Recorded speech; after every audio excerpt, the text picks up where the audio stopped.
जय माता की दोस्तों।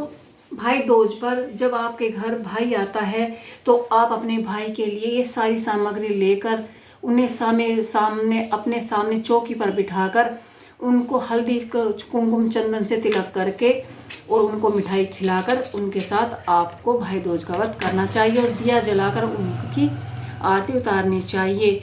उसके बाद आपको सभी सामग्री लेकर भाई दूज की किताब या कथा आपको सुननी चाहिए।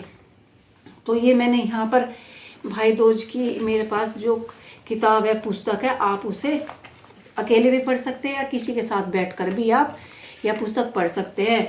आप अपने भाई को अपने साथ बैठाकर तिलक करके मिठाई खिलाकर यह पुस्तक पढ़ सकते हैं। तो अब हम भाई दूज की पूजा की कथा सुनेंगे।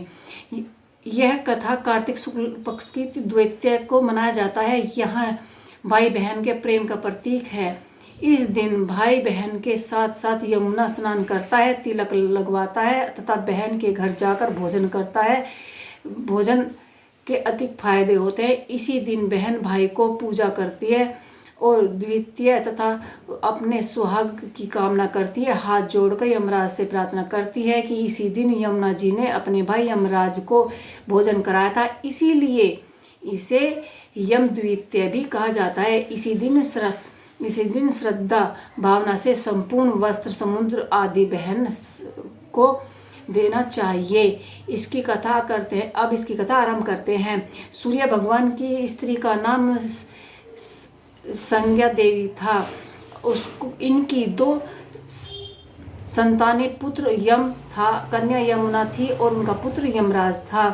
संज्ञा रानी की पति सूर्य की उत्पत्ति किरणों को सह नहीं सकी। इसके कारण उत्तरी ध्रुव प्रदेश में छाया बनकर रहने लगी। उसी छाया से तप्ती नदी तथा शनिचर का जन्म हुआ था। इसी छाया में अश्विन कुमारी का भी जन्म हुआ था, जो देवताओं के वेद भोजिक माने जाते हैं।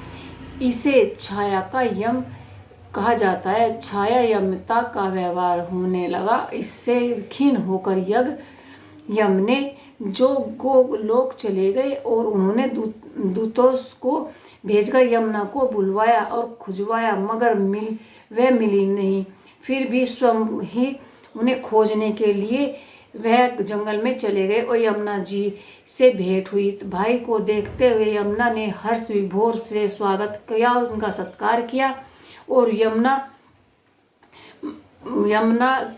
मेरे जल में स्नान करने वाली नर नारी यमुनापुरी ने जो प्रश्न बड़ा कठिन था। यमुना के ऐसे वर्ष देते हुए यमुनापुरी का अस्तित्व ही समाप्त हो जाता है। अतः भाई को असमंजस